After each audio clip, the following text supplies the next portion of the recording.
commençons avec Véronique Prince, Radio-Canada. Oui, bonjour à vous trois.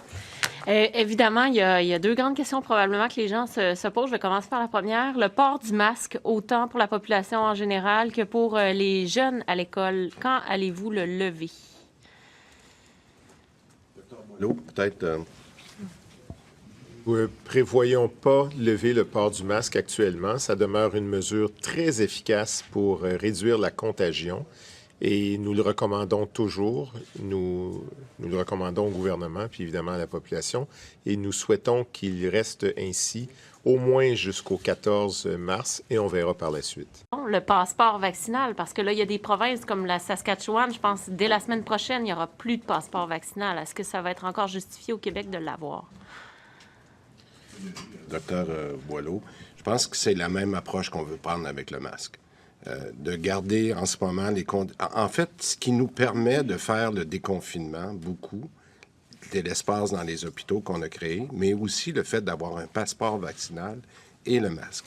Alors, pour le moment, ces deux éléments-là, on veut qu'ils restent au moins jusqu'à la mi-mars avec nous. Dans votre calendrier, je pense que j'ai pas vu de levée d'état d'urgence sanitaire, M. Legault. Est-ce que je me trompe? Oui. Bien, écoutez... Est-ce que vous l'avez oublié? Non, on ne l'a pas oublié.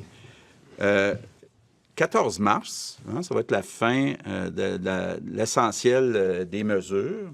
Il va nous rester, dépendamment de ce qu'on fait avec les masques, ce qu'on fait avec le passeport vaccinal, ce qu'on fait avec les primes aux infirmières, il va rester des raisons d'utiliser l'urgence sanitaire, mais ce qu'on regarde, c'est pour déposer en mars un projet de loi qui viendrait encadrer justement ce besoin d'avoir des règles exceptionnelles. Ce n'est pas notre objectif là, de continuer à garder indéfiniment l'urgence sanitaire, mais comme vous le voyez, ne serait-ce que toutes les mesures qu'on va enlever d'ici 14 mars, bien, il y en a beaucoup où ça nécessite l'urgence sanitaire. Il va en rester quelques-unes après, mais peut-être que c'est possible de les encadrer dans un projet de loi. Puis Christian travaille à déposer en mars, donc, un projet de loi pour enlever l'urgence sanitaire.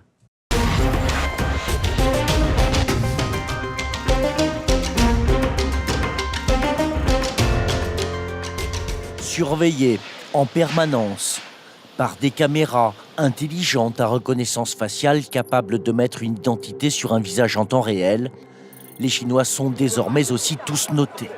778 sur 950, 548 c'est moins bien, 748, un bon score. Pour l'instant, c'est une notation bancaire qui atteste de la bonne gestion des comptes et que tout le monde connaît ici. Je trouve ça bien d'être noté. Dans une société, il faut qu'il y ait des règles.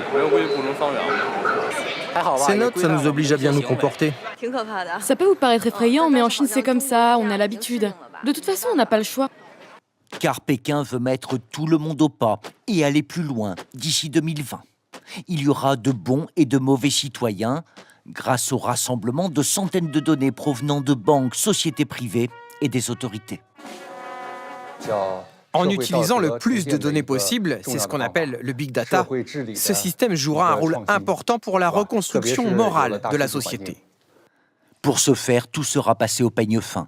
Situation financière, habitudes de consommation, carrière professionnelle, jusqu'au comportement sur les réseaux sociaux. Critiquer le gouvernement sur Internet ou exhiber des signes extérieurs de richesse, mauvais score. En revanche, des louanges au parti ou un don de sang augmentera votre crédit social. Xiao Wenwang est une citoyenne modèle. Elle vit à Nankin, ville-test. Elle a le profil parfait. Mariée, mère d'un enfant de 5 ans, elle travaille dans une maison de retraite. Elle n'a pas de dette. Et par exemple, attend toujours sagement avant de traverser la rue. En tant que bonne citoyenne, je respecte le code de la route. Si je ne le faisais pas, je perdrais des points sur mon crédit social. Théoriquement, tout pourrait être pris en compte dans la note sociale. Même les gestes les plus anodins comme aller faire ses courses au supermarché. À l'heure du paiement électronique, les achats de Xiao Wenwang pourraient peser dans la balance. Comme acheter des cigarettes, pas bon. En revanche, des couches-culottes montreraient l'attention portée à un enfant. De la bière peut être une dépendance à l'alcool. L'eau, c'est mieux. Dans cette ville pilote de 8 millions d'habitants, il n'y a que 18 000 citoyens modèles. Pour Xiao Wenwang, il y a des avantages à la clé. Quand elle prend le bus, par exemple, elle paye moitié prix. Moi, pour tous les services publics, j'ai des réductions. Dans les musées aussi. Et à la bibliothèque, grâce à ma carte, je peux même lire gratuitement. Un bon score donne des avantages, un mauvais enlève des droits. Dans ce cinéma, ceux-là sont de mauvais payeurs. Les visages que nous avons dissimulés, les noms, les adresses se retrouvent en haut de l'affiche. C'est une question de principe. Il faut les dénoncer, ces gens-là. Ces gens ne sont pas honnêtes. Ils doivent payer le prix. Ne pas rembourser. C'est normal de payer ses dettes, sinon il faut les mettre sur la liste noire. Cette liste noire, la voici, établie par la Cour suprême pour ces mauvais citoyens dont la note est tombée à 0. Elle concerne des entreprises, mais aussi 23 millions d'individus à ce jour. Parmi eux, un journaliste, Liu Ru. Il se serait approché d'un peu trop près des affaires de corruption de hauts responsables du parti. Condamné par un tribunal pour diffamation, c'est pour cela, selon lui, que son nom s'est retrouvé sur la liste noire, du jour au lendemain. Il l'a découvert en allant chercher un billet de train et compris qu'on ne le laisserait plus voyager. Voilà, ça me dit que je suis toujours sur la liste noire. Il est jugé indigne de confiance et donc puni. Une fois qu'on se retrouve sur liste noire, on ne peut plus avoir de crédit bancaire, ou créer une entreprise, acheter un appartement, ou même envoyer ses enfants dans une école privée. Rares sont ceux comme Liu Ru qui osent émettre une critique contre ce système que certains qualifient de dictature numérique. Je m'inquiète, car beaucoup de gens, je pense, n'auront plus de libertés individuelles comme moi. Nous vivrons tous avec plus ou moins de restrictions. Quelque temps après notre rencontre, Liu Ru a appris que son nom a été effacé de la liste noire. Sa note sociale, elle était de 0, ne peut que s'améliorer.